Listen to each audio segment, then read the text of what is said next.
చిత్రం చేస్తున్నాము. దేవునికి వాక్యం మనము ధ్యానం చేసుకున్నాం. యోహాను సువార్త 10వ అధ్యాయం 10వ వచనంలో ఒక మాట వ్రాయబడి ఉంది. ఆ మాట మనము చదువుకుందాం. యోహాను సువార్త 10వ అధ్యాయం 10వ వచనం. దొంగతనమును, హత్యను, నాశనము చేయుటకు వచ్చును, మరి దేనికి రాడు.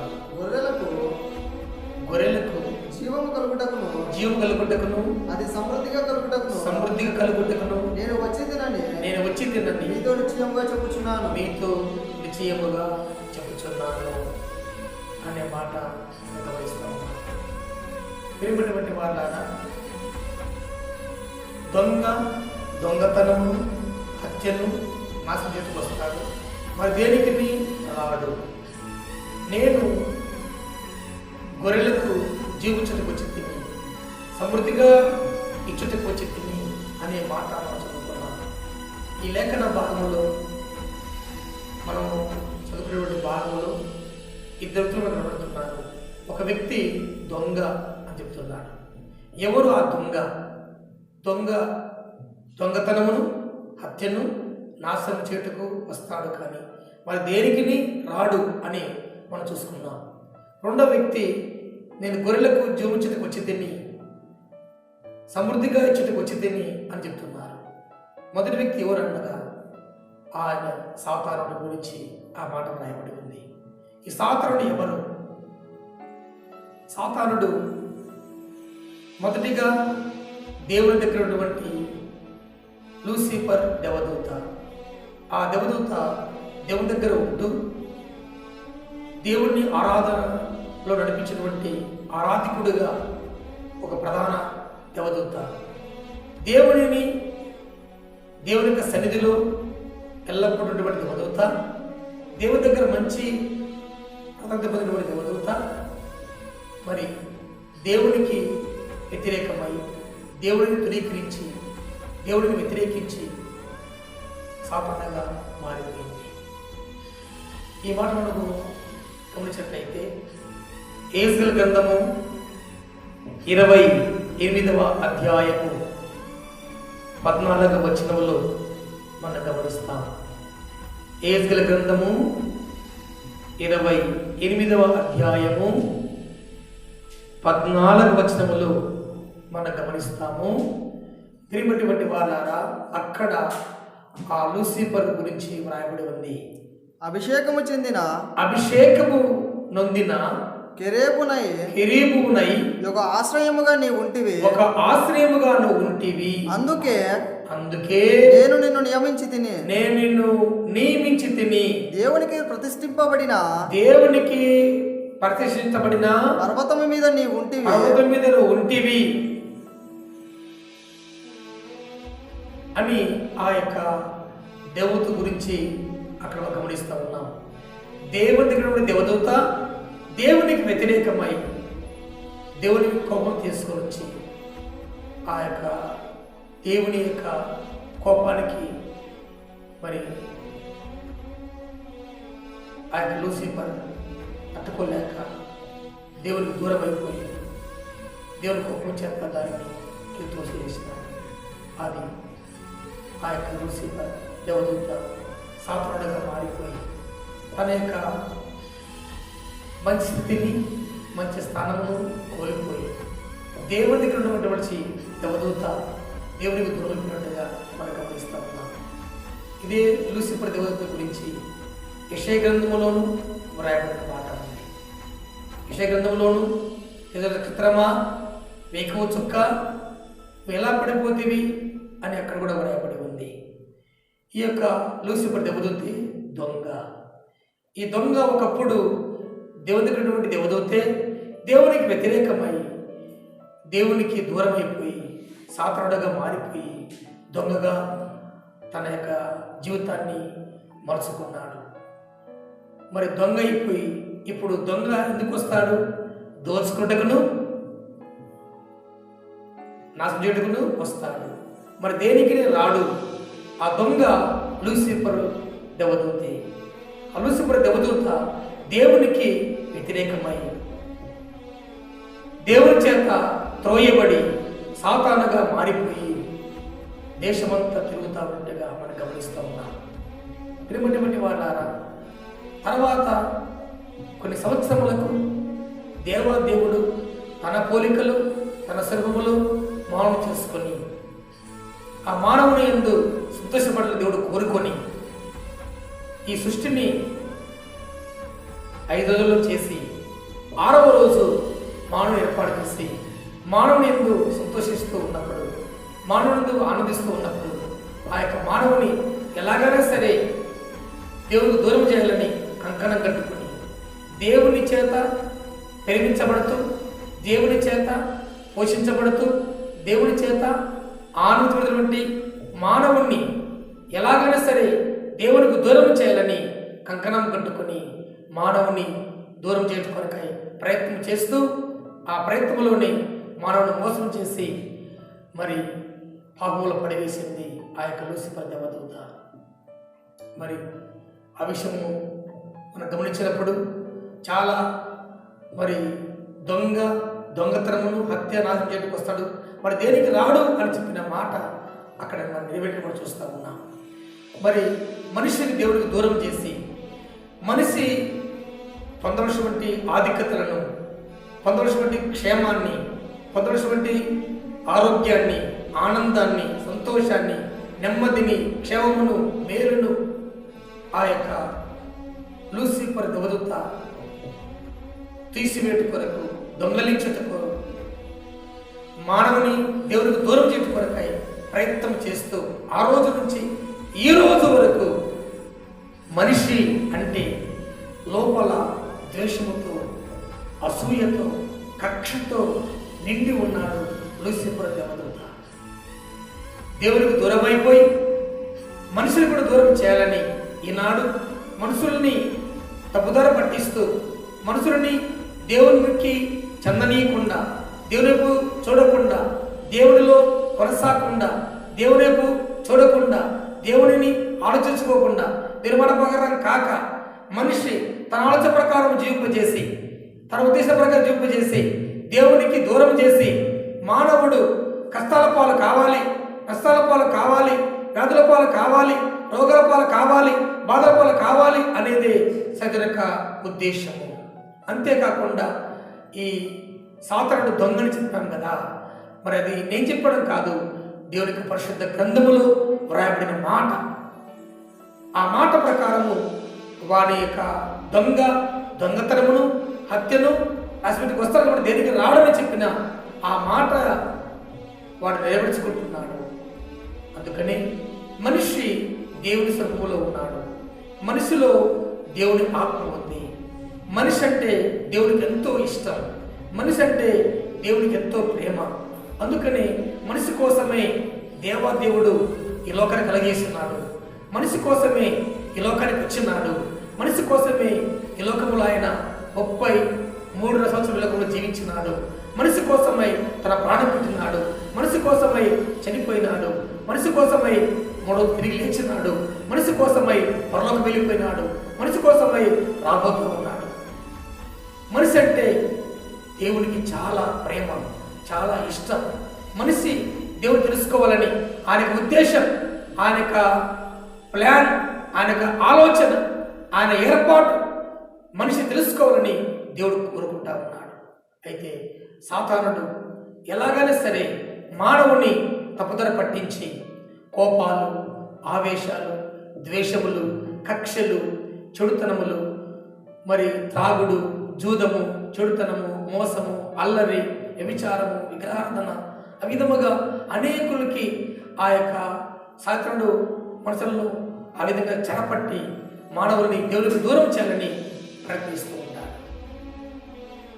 ఎప్పుడైతే మనిషి దేవుడు తెలుసుకొని, ఆయన ప్రేమ తెలుసుకొని మనిషి లోకములో మంచి జీవితమును జీవించాలంటే ఆ దేవుని మాటటువంటి పరిశుద్ధ వాక్యాన్ని ఎవరు చదువుతారో, ఆ మాట చదివి ఆ మాట ప్రకారం నడుచుకుంటూ కొరకాయ ప్రయత్నం చేస్తారో వారి జీవితము ఆనందకరంగా మారిపోతుంది. వారి యొక్క జీవితము క్షేమంగా మారిపోతుంది. వారి యొక్క జీవితము ఈ లోకములో ఎంతో మరి ఆనందముగాను, ఉల్లాసముగాను, సమాధానముగాను, శాంతిగాను, నెమ్మదిగాను జీవించుట కొరకై దేవుడు కృప అనుగ్రహిస్తాడు. దేవుడు ఎల్లవేళలా మనిషి పట్ల బాధ్యత వహిస్తూ ప్రేమ కలిగి ప్రతి మనిషి కూడా ఆయనను తెలుసుకోవాలని, ఆయన యొక్క కర్తవ్యం తెలుసుకోవాలని, ఆయన ప్రేమ తెలుసుకోవాలని, ఆయన గురించి తెలుసుకోవాలని దేవుడు కోరుతా ఉన్నాడు. అదే ప్రకారముగా సాతానుడు కూడా దేవుడికి దూరం చేయడం కొరకై ప్రతి క్షణం మనిషికి కోపావేశములను, ఆవేశములను, మన ద్వేషములను కలగజేస్తూ మనిషికి తన ఇష్ట ప్రకారం జీవింపజేయడం కొరకై సాతాను ప్రయత్నిస్తూ ఉంటాడు. కనుకనే పెరిగినటువంటి వలన అపవాదికి చోటివ్వద్దు. అపవాది దొంగ, దోచుకున్నవాడు, హత్య, నష్టకు వస్తాడు, మరి దేనికి రాడు అని మనం గమనిస్తూ ఉన్నాం. కనుక అపవాది మనం ఎట్లా గుర్తిస్తాం, ఎలా తెలుసుకుంటాం అని మనం ఆలోచించినట్లయితే పెరిగినటువంటి వలన పరిశుద్ధ వాక్యాన్ని మనం తెలుసుకోవాలి. ఆ దేవుని యొక్క వాక్యాన్ని మనము ఎప్పుడైతే చదువుకుంటామో, పరిశుద్ధ గ్రంథమును చదువుతామో, ఆ వాక్యాన్ని మనము ధ్యానం చేసుకుంటామో, ఆ వాక్యం నడుచుకుంటామో, అప్పుడు దేవాదేవుడు తన యొక్క సన్నిధిని తోడుగా ఉంచి మనకు నడిపిస్తాడు.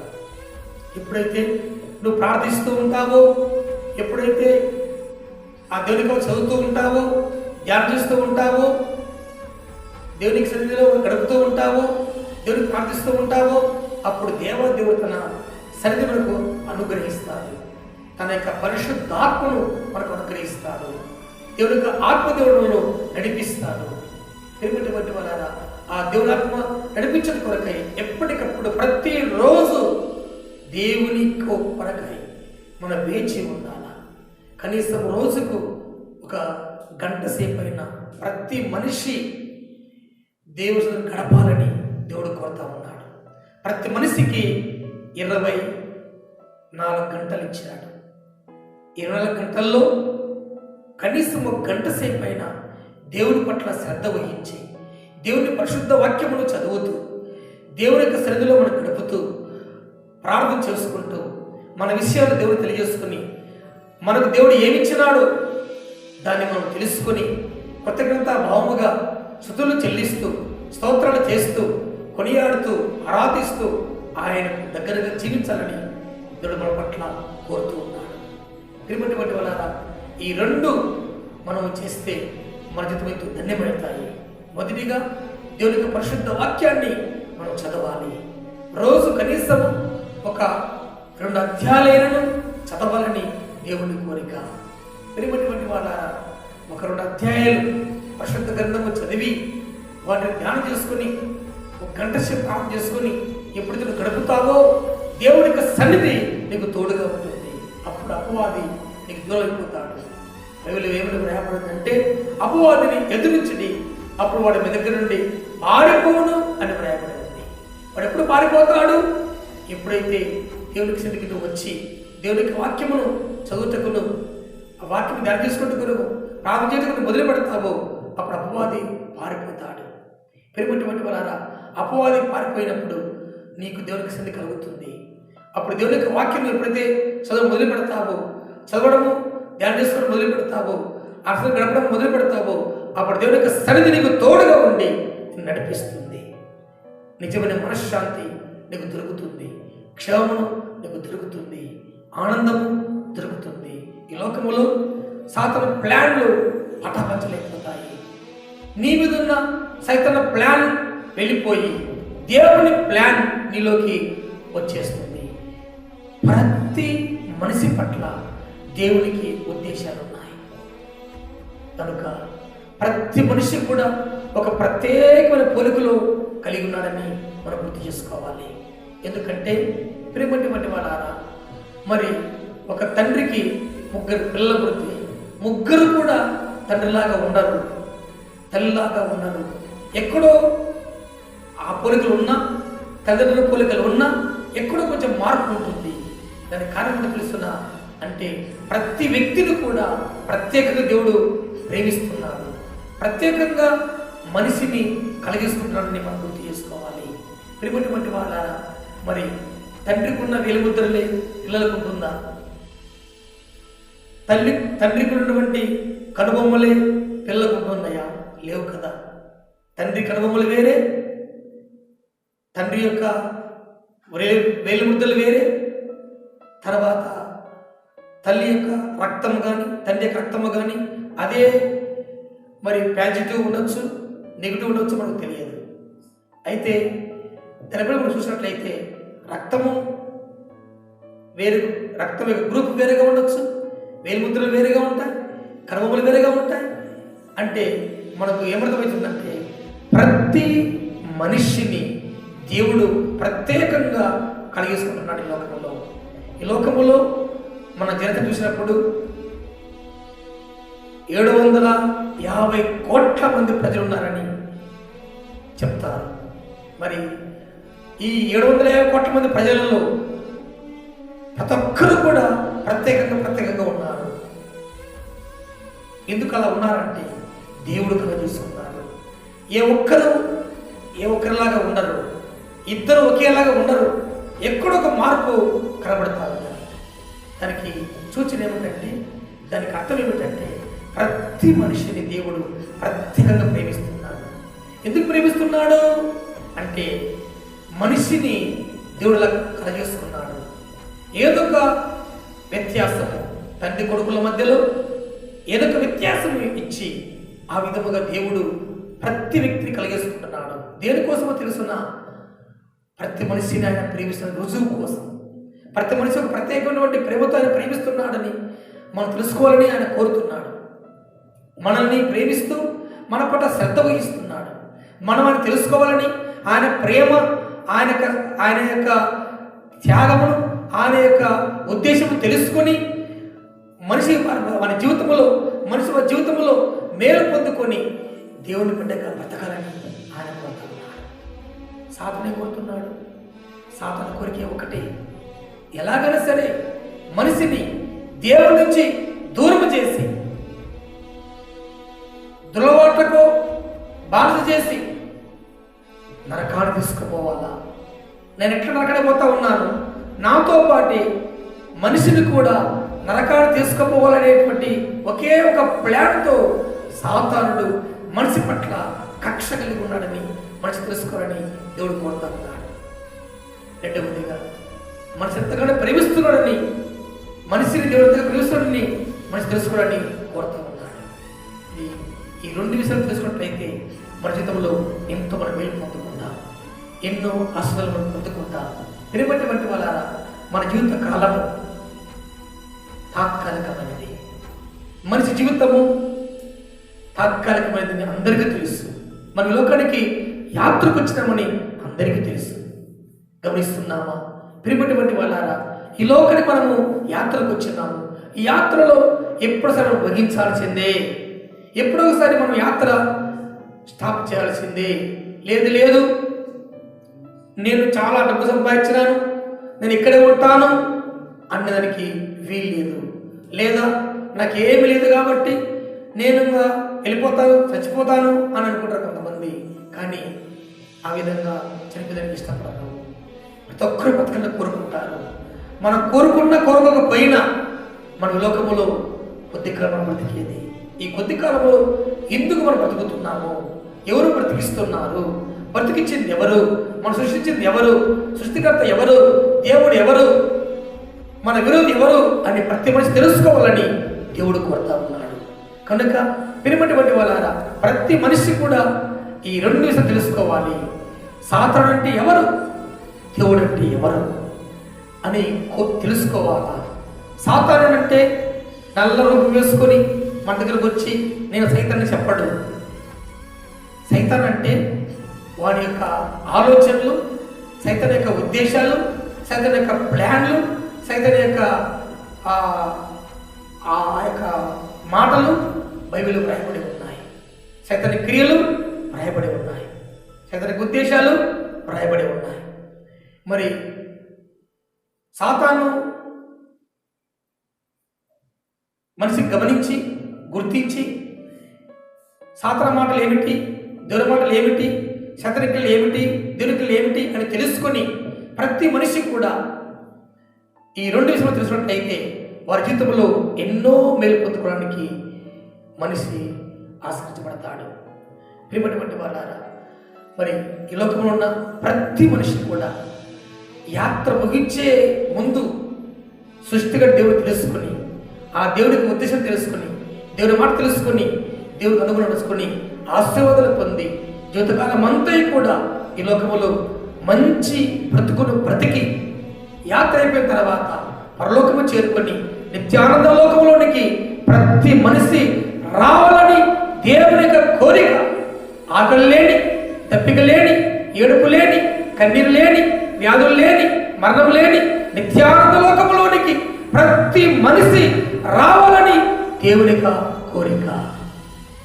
సాతాను కోరిక ఈ లోకములో దేవునికి దూరమైపోయి క్రైస్త ప్రకారం జీవించి, తర్వాత ప్రకారం జీవించి, తన పిల్లల ప్రకారం జీవించి యాత్ర అయిపోయిన తర్వాత నరకానికి పోయి అక్కడ యుగయుగములు అగ్నిజ్వాలలు యాత్ర పడుతూ అయ్యో అయ్యో అయ్యో అయ్యో అని ఏడుచుకుంటూ నిత్యాగ్నికి వారసుడు కావాలని సైతాన్ యొక్క ప్లాన్, సైతాన్ యొక్క ఉద్దేశం మనం గుర్తు చేసుకొని ప్రియమైనటువంటి వాళ్ళారా, సైతాన్ ఎవరో దేవుడెవరో తెలుసుకుని దేవుని బిడ్డగా జీవించడం కొరకై దేవుడు మనకు సహాయం చేయనుగాక. ప్రార్థన చేసుకుందాం.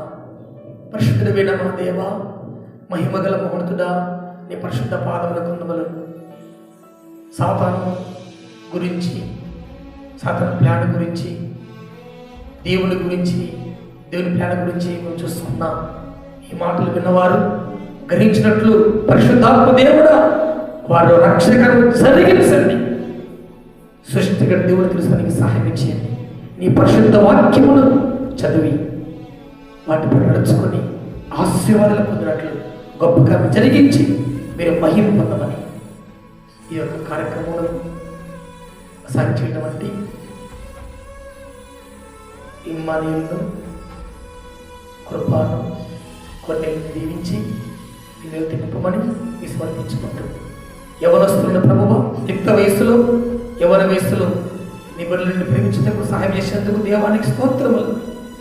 మరి ప్రభువా ఇంకా నీ బిడ్డలు నీ మాట జ్ఞాపకం చేసుకొని నీ పరిశుద్ధ వాక్యం చదువుకుంటూ ధ్యానం చేసుకుంటూ వెలిగించే భయమాన గురించి నడిపించిన మహిమ పొందమని మీకు సమర్పించుకుంటూ మా రక్షకుడైన యేసుక్రీస్తు నామములో ప్రార్థన చేసిన పరమ తండ్రి, ఆమేన్.